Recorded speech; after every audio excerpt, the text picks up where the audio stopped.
현재 프리미어리그에서 분위기가 가장 안 좋은 팀은 어디일까요? 이 질문의 답은 의심의 여지 없이 토트넘 스퍼입니다. 아니 어쩌면 리그를 넘어 전 세계에서 가장 상태가 좋지 못한 구단일 수도 있을 것 같아요. 올 시즌 지금까지 토트넘의 리그 성적은 7승 6무 8패입니다. 승률은 33%이고요. 당연히 토마스 프랭크 감독 경질 이야기가 나올 수밖에 없는 성적입니다. 심지어 21-22 시즌 거의 욕바지 수준이었던 누누 산토 감독 시절은 양반인 수준이에요. 참고로 당시 누누 감독의 승률은 50%였고요. 이게 단순히 성적만의 문제는 아니에요. 최근 토트넘 내부에서는 하루가 멀다 하고 사건 사고들이 터져 나오고 있죠. 그렇다면 토트넘은 왜 이렇게까지 된 걸까요? 사실 10년 전쯤만 해도 리그 2위를 차지할 정도로 좋았던 시절이 있었잖아요. 심지어 18-19 시즌엔 챔피언스 리그 준우승까지 차지했고요. 그래서 오늘은 현재 토트넘이 겪고 있는 문제들, 그리고 이런 문제들이 어디서부터 시작되었는지를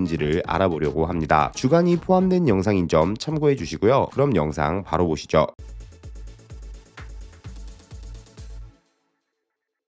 프랭크 감독 전술의 한계.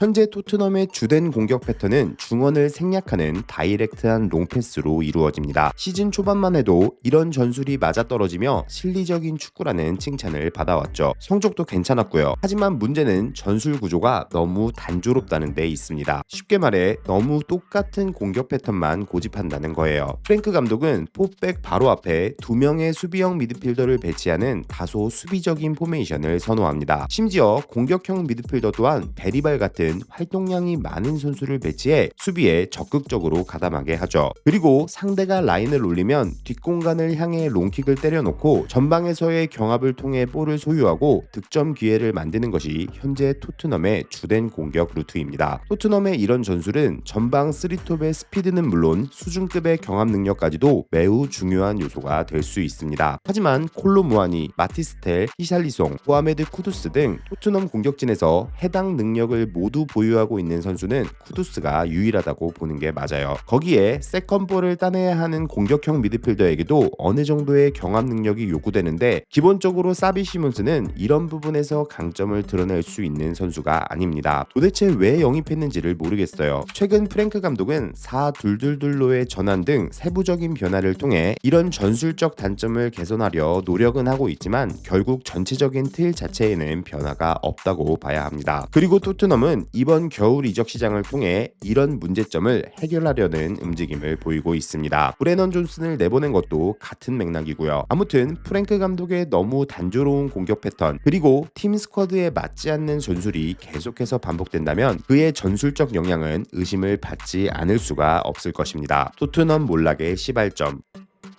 개인적으로 토트넘 몰락의 시작은 18-19 시즌부터였다고 생각합니다. 해당 시즌이 토트넘이 챔스 준우승을 달성한 시즌이니 조금 의아하게 생각하실 수도 있어요. 실제로 당시 토트넘은 강했습니다. 델리알리, 에릭센, 손흥민, 케인으로 이어지는 데스크 라인부터 알더베이럴트, 베르통원의 센터백 듀오까지 공수양면에서 좋은 밸런스를 가진 팀이었죠. 선수 구성에서 큰 틀은 이미 완성되어 있다고 볼 수 있었어요. 그리고 이 시점 토트넘이 진정한 빅클럽으로 거듭나기 위해 가장 필요했던 것은 현명한 보강이었어요. 하지만 구단은 타이밍을 놓쳤죠. 성적만 높았지 스쿼드는 멈춰 있었던 거예요. 실제로 토트넘이 19-20 시즌부터 3시즌간 영입한 선수들을 살펴볼게요. 대표적으로 탕기 은돈벨레, 라이언 세세뇽, 피에르 에밀 호이비에르, 브라이언 힐 등이 있는데 이 중 당시의 위상으로 봤을 때 수위급으로 평가되던 선수는 은돈벨레가 유일합니다. 물론 그는 지금까지도 토트넘 역대 최악의 영입으로 평가되고 있고요. 그나마 호이비에르 정도가 괜찮은 영입 중에 낄까 말까 할 정도랄까요? 이처럼 구단의 소극적인 투자는 기존 핵심 선수들에게 부담을 늘리는 결과를 가져왔어요. 최소한의 휴식이 보장되지 않자 체력 문제로 인한 부상이 뒤따르기 시작했죠. 가장 먼저 문제가 생긴 것은 중원이었어요. 에릭센의 이탈과 은돈벨레의 부진이 맞물리자 토트넘은 상대에게 주도권을 내주는 팀이 되고 말았죠. 토트넘은 기본적으로 빅클럽 대비 상당 상당히 낮은 임금 체계를 가진 구단이기도 합니다. 그리고 유럽, 특히 프리미어리그 구단들의 빠른 연봉 상승 트렌드를 따라가지 못했다고도 볼 수 있죠. 현재 토트넘은 프리미어리그 내에서 선수 연봉 총액 7위에 해당되는 구단입니다. 이게 말이 7위지 소위 말하는 빅6 구단들과는 꽤나 큰 차이를 보이고 있어요. 토트넘과 아스날은 과거 임금 지출 면에서 대등한 수치를 보였지만 현재를 기준으로 보면 아스날이 토트넘에 비해 무려 1억 파운드가 더 높은 임금을 지불하고 있습니다. 연봉만 놓고 보면 토트넘의 라이벌은 빌라나 뉴캐슬 정도라고 봐야 하죠. 감독 선임에도 문제가 많았습니다. 지금까지 토트넘이 선임한 감독들을 보면 조세 무리뉴, 누누 산투, 안토니오 콘테, 엔제 포스테코글루에 이어 현재 토마스 프랭크에 이르고 있습니다. 여기서 포스테코글루 이전 3명의 감독들은 각자 다른 스타일을 가지고 있긴 하지만 그래도 실리적인 운영을 중시한다는 측면에서는 같은 결을 추구한다고 볼 수 있어요. 하지만 그에 반해 포스테코글루는 상당히 공격적인 축구를 지향합니다. 아예 결이 다른 감독이라는 거예요. 물론 구단이 장기적인 토트넘의 팀 컬러로 공격적인 축구를 추구했다면 성공 여부를 떠나 괜찮은 시도였다고 생각해요. 하지만 다음 감독이 완전히 다른 스타일을 가진 프랭크 감독이라는 것은 선수들의 적응 문제를 야기하는 요소일 수 있습니다. 선수 영입 기조도 계속 바뀌어야 하기에 스쿼드가 애매해지는 문제도 생길 수 있고요. 그나마 토트넘이 어느 정도의 성적을 유지할 수 있었던 것은 통케 듀오의 존재 때문이라는 평가가 많습니다. 실제로 그들은 수많은 득점을 합작하기도 했죠. 프리미어리그 최다 득점 듀오이기도 하고요. 하지만 케인은 이미 팀을 떠난 지 오래이며 이제 토트넘엔 손흥민도 없습니다. 리더십의 부재고 나발이고 그냥 월드클래스급 공격수 자체가 없는 거예요. 이래저래 올 시즌 토트넘은 최악의 위기를 맞고 있습니다. 지난 시즌 아스날에서 온 비나이 벤카테샴 CEO를 두고 토트넘을 무너뜨릴 자객으로 온 게 아니냐는 농담 섞인 조롱까지 나오고 있죠. 그가 프랭크 감독 유임을 지지했다는 이유로요.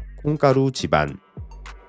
현재 토트넘이 겪고 있는 문제가 단순히 성적에만 국한된다고 볼 수는 없습니다. 하긴 본인도 통제가 안 되니 원. 최근 프랭크 감독이 인터뷰 도중 음료를 마신 장면이 논란이 되고 있습니다. 토트넘의 감독인 그가 아스날 로고가 그려진 컵을 사용했기 때문이에요. 그리고 인터뷰 내용은 토트넘 팬들을 더욱 자극시켰죠. 전혀 몰랐습니다. 알았다면 마시지 않았을 거예요. 하지만 축구계에서 이런 질문을 받아야 한다는 게 조금 슬프네요. 다른 클럽 로고가 박힌 컵을 썼다는 이유로 이렇게 걱정하거나 논란이 되는 것 자체가 잘못된 방향으로 가는 느낌입니다. 개인적인 생각이지만 저는 프랭크 감독이 아스날을 그저 다른 클럽이라고 이야기한 것부터가 잘못됐다고 보는 입장입니다. 프리미어리그의 라이벌리 자체를 이해하지 못하는 발언이라고 봐요. 타팀 팬인 제가 보기에도 어이가 없는데 토트넘 현지 팬들의 비난은 당연한 거겠죠? 심지어 그의 인터뷰가 문제가 된 것은 이번뿐만이 아니에요. 프랭크 감독의 패배 후 인터뷰는 항상 그 패턴이 비슷합니다. 어쩌고 저쩌고 말은 많은데 결국 알맹이는 시간이 필요하니 기다려달라는 거예요. 벌써 리그 21라운드까지 진행된 상황에서 맨날 똑같은 변명으로 일관하는 프랭크 감독의 인터뷰는 많은 토트넘 팬들을 지치게 만들었죠. 뿐만 아니라 경기에서 패배한 뒤 포착된 스펜스와 반더벤의 악수 거부 장면은 프랭크 감독 리더십에 대한 의문까지 제기되게 만들었습니다. 심지어 최근에는 반더벤과 포로가 팬들과 언쟁을 벌이며 싸우는 모습까지 보였죠. 감독이 선수단을 전혀 장악하지 못하고 있는 거예요. 근데 진짜 반더벤은 솔직히 좀 심하긴 했어요. 선수단 리더 그룹도 문제가 많아요. 얼마 전 주장인 로메로가 자신의 SNS에 구단 저격글을 올리며 논란이 되기도 했죠. 팀이 이처럼 상황이 좋지 않을 때에는 다른 사람이 나서서 이야기를 해야 하는데 몇 년째 그래 왔듯 아무도 나서지 않습니다. 상황이 잘 풀릴 때만 나타나서 거짓말 몇 마디 늘어놓을 뿐이죠. 최근 유럽 축구 구단들이 겪고 있는 문제점 중 하나는 구단의 치부 같은 내용들이 내부 인물들에 의해 외부로 공개된다는 것입니다. 그리고 저는 개인적으로 이런 방법을 선호하지 않고요. 저는 최근 경질된 마레스카는 물론 아모림, 심지어 살라의 발언까지도 그 수위에만 차이가 있을 뿐 결은 비슷하다고 생각해요. 로메로도 마찬가지고요. 당연히 토트넘 보드진들이 구단 운영을 잘했다고 생각하지는 않습니다. 선수들은 구단의 방침에 불만을 가질 수 있고 이를 표출할 수도 있다고 생각해요. 하지만 방법이 잘못됐다는 것입니다. 이런 식의 공개적인 입장 표명은 경우에 따라서는 구단에게 치명적인 피해가 갈 수도 있습니다. 내부의 일은 내부에서 처리해야 한다는 거죠. 올 시즌 토트넘의 문제는 단기적인 것이 아닐 수 있습니다. 지난 10년간 쌓여온 문제점들이 이제서야 터진 것일 수도 있죠. 아니 어쩌면 지금이 최저점이 아닐 수도 있고요. 여러분은 토트넘이 해결해야 할 가장 시급한 문제점이 무엇이라 생각하시나요? 재밌게 보셨다면 당장 구독과 좋아요를 눌러주세요. 지금까지 조금 뻔뻔한 박고비였습니다. 시청해주셔서 감사드리고요. 좋은 하루 되세요.